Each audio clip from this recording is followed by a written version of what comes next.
Hey guys, welcome to today's podcast episode. I'm really excited about today's guest. His name is Rahul Sharma, and he's an author, he's an organization development expert, public speaker, coach, and we're going to talk about cultivating, empowering internal leaders in the organization. He's got this interesting idea around mind talk, mindset shifts, habits, and essential skills to cultivate transition. So, Rahul, welcome. Thank you, Chris, for having me here. You're doing an amazing job with the podcast, and I appreciate that. Thank you. Tell people about your story, your background, how you got started, and we'll get right into it. Sure. So I'm a learning and development professional, also an author and leadership coach, and I have been into this journey of my own development over probably 20 years. And mindset is something I'm very passionate about because I do believe whatever we do first starts with our mind. And if we allow our mind to work on us, we can create our own miracles. Yeah, yeah, I love that. Kind of talk about what this this art of mind talk. Because I was talking to one guest yesterday, and she was telling me talking about creating mental boundaries, which is interesting. And now you have this idea of mind talk, crafting your own reality. So, mind talk, the way I see it is it's basically about talking to our own self about us. So most of us we do it whether we are driving or whenever we are in an activity where we are not engaged with any other activity. We are thinking, we are talking to our own self. And what I do, or what I have written in my book, Habits for Miracles, Chris, is our mind has a gift of the best Mother Nature has given to us. And I do believe that if we can have a positive conversation with us, it will lead to positive thoughts, and those positive thoughts will lead to positive action, leading to a very fulfilling, happy, and prosperous life that will allow us to design our life in our own way. Yeah, which is quite a, I love, and I love this idea. There's this idea where you don't allow ideas and thoughts to live rent free in your mind, so you kind of cultivate thoughts that are empowering or inspiring, get you to where you need to be. The other thing is this when you talk about mindset shifts and and you talk about unlocking the key to personal and professional growth. So how do you make that shift? So I want to say that it is not an easy shift, because if it would be easy, everyone would do it, and everyone would have their life their way. The unfortunate part, according to Forbes research, Chris, only 8% of us are able to convert our dreams into reality. So there are 92% of us who have a dream but don't have any concrete action, and we don't take any concrete steps. So, first and foremost, for us to change that mindset, we should start practicing gratitude and act of kindness. Most of the time, we think about things that we don't have, and very seldomly we forget about things that we have. So my request to our listener would be, practice gratitude, show with act of kindness, be kind to others, listen to others, and focus on having a inner circle of people who are very, very positive, people who are giving you positivity, people who are giving you the right energy that will help you take positive action. So if we can start practicing gratitude, practicing kindness, having a right people in our inner circle, it will allow us to have a right mindset to start with. Yeah. Yeah, I love this because basically, when you talk about the mind talk and the mental boundaries, and you start to shift, that's how you start to kind of shift your perspective, and that's kind of like that's your path toward the key to personal and professional growth. Yeah. The other question that we talk about is, you know, cultivating a positive mindset, and you have kind of steps and on how individuals can cultivate this positive mindset and create more joy and fulfillment in their lives. Yeah. So, first thing I would say is you have to develop this approach of having positive action. Many a times we think of taking action till the time it is perfect, and I believe, and I would not say I believe it. I have learned hard way that there is nothing called perfection. It's all about the perspective. So my request would be to start taking imperfect action, but on a consistent basis.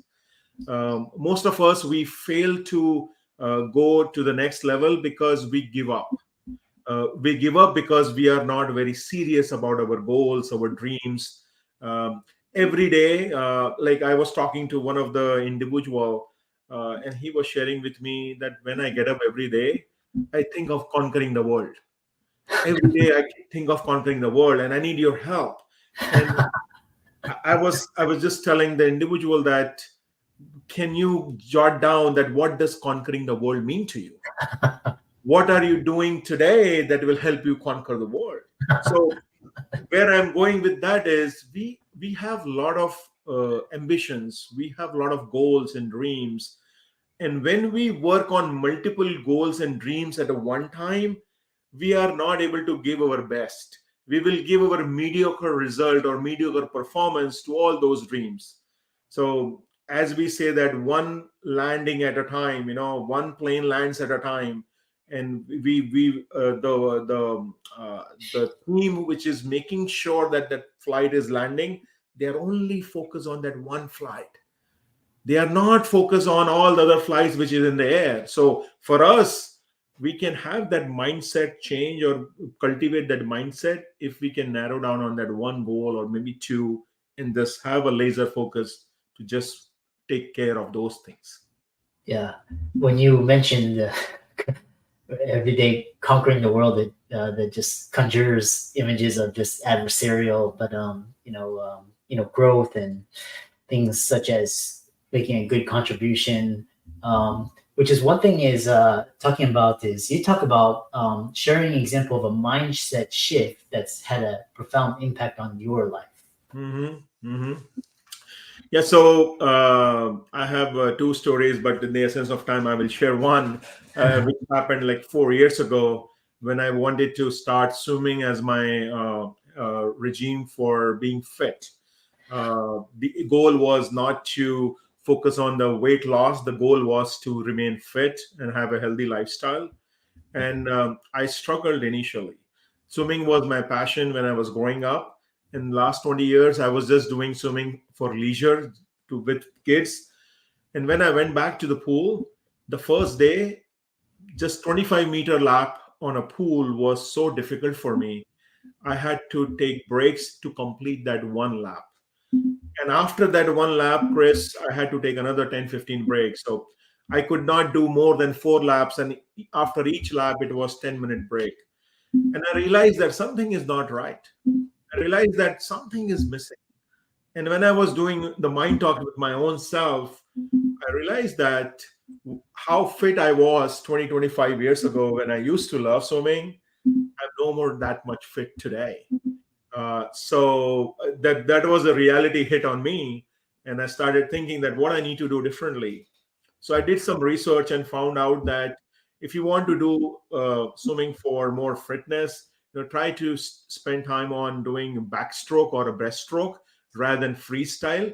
Freestyle is good for you to lose weight, burn more calories, but to stay longer in the pool, backstroke and breaststrokes are good. So I started on that. Day two, I came in, I did backstroke and breaststrokes with 2 laps without any stop. And every day I was able to increase my laps to two with two count. And in the period of 3 weeks, I was able to do 40 laps without any break. And that I was able to do with the mindset of never giving up.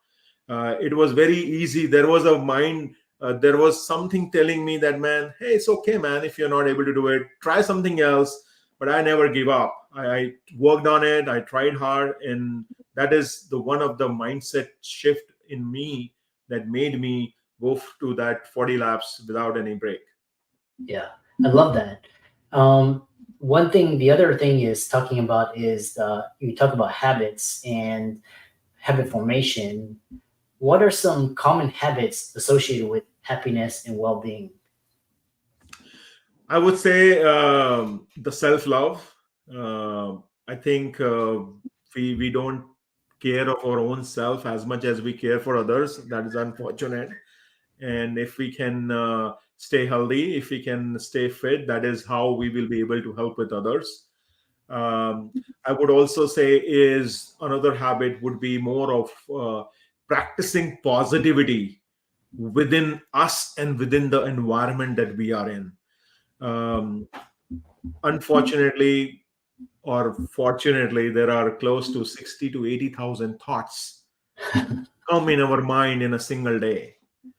And 90% of those thoughts are negative. So Yeah, if we are not surrounded with positive literature, positive people, if you're not watching positive video, by default, we will think negative because that is what our mind is reading 90% of the time, our mind is thinking. So having a very positive environment around us would be another habit that I would say.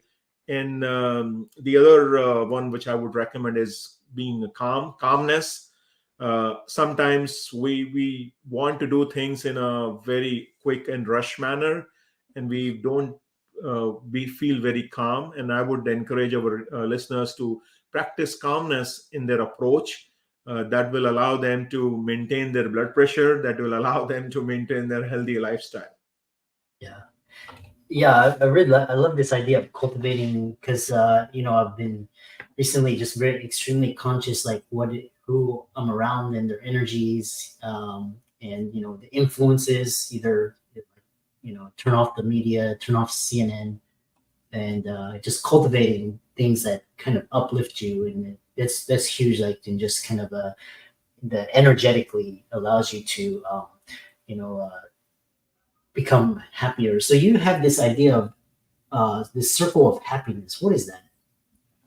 So, circle of happiness, as I was sharing earlier, it start with positive mind talk.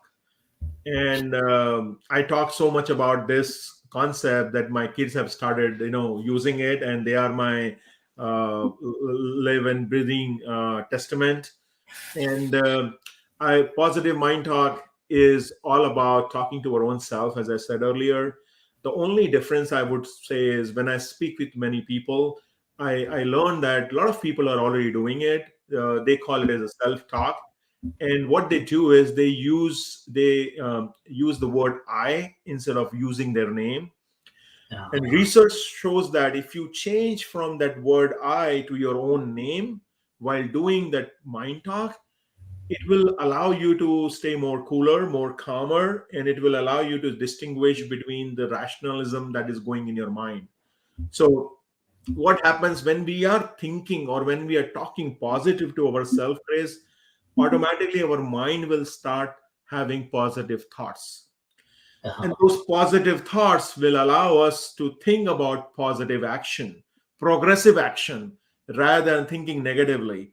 And when you take those progressive or positive action, it makes you more healthy, it makes you more happier. And that is what the circle of happiness, which is positive mind talk, positive thoughts, positive action, which leads to a happier life, a positive life. So it is that circle. So you, in order to be happy, we need to think about being happy, because our mind cannot distinguish between what is real and what is imaginary. So if we imagine that we are happy, the brain cells stays happier for 6 hours. That is what our scientists are saying. So start thinking positive and you will be happy. yeah, it's kind of like really kind of the more I study the law of attraction and how you cultivate law of attraction, this part of it is a lot of it's like the perception and kind of what you focus on grows, and that's how you manifest. That's how you start manifesting, your goals and Absolutely. dreams. Um, Absolutely, absolutely. yeah. The next question I have is, you talk about, you talk about miracles in your book, and then also what advice do you have for readers who are looking to create positive habits and achieve their own miracles? Sure. So the word miracle I have used is more about not about supernatural miracles, but it is about something that we could not do earlier and we are able to do it now. In itself is a miracle. So what I would advise is sometimes we tend to think too much negative about the action that we are taking. We are being too much stressful on us on our own action. So I say that be kind to your own self, because if we are kind to our own self, we will be able to think more clear, and we will be able to take more action. So in order for us to create our own miracles, the first thing we need to do is know our why, that why we want to do what we want to do. That is number one. Number two, I would say, is know yourself. Most of the people that I talk to, sometimes they do not realize what are their strengths, what are their shortcomings, where they want to focus on. They want to conquer the world, but they don't know about themselves.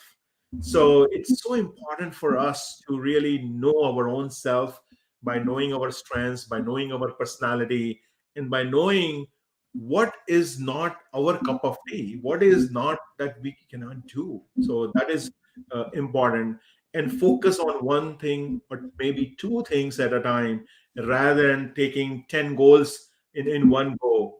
And if we are able to take care of these aspects, we will be able to create our own miracles. Yeah, I love that. Kind of as we come to the close, there was a follow-up question I had, on habit formation and people, wanting to manifest miracles and create these positive habits. What are some common obstacles to habit formation, and how can these be overcome?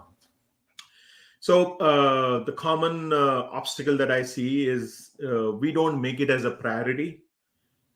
Since we have too many goals or too many habits that we want to form, we tend to give very mediocre performance on all the habits, and we don't make it as a priority. The other thing I would say is lack of accountability.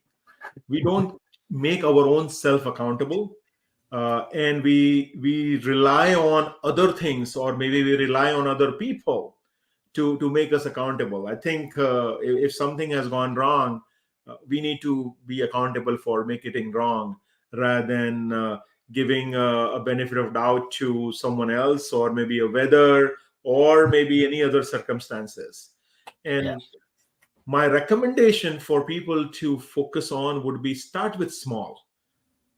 Don't focus on big things. Start small, so that when you achieve that, you can celebrate, and have an accountability partner. Maybe it could be your friend, it could be your spouse, or it could be a colleague. Focus on those aspects.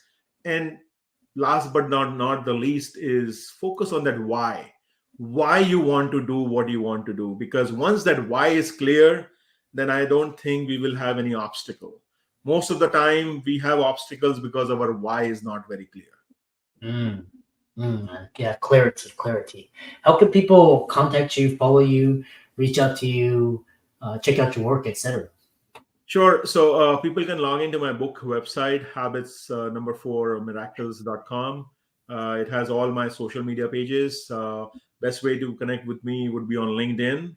I'm very savvy on LinkedIn, and will be more than happy to assist people. And if they reach out to me and refer to your podcast, I will be able to send them a free ebook of my book, which is Habits for Miracles.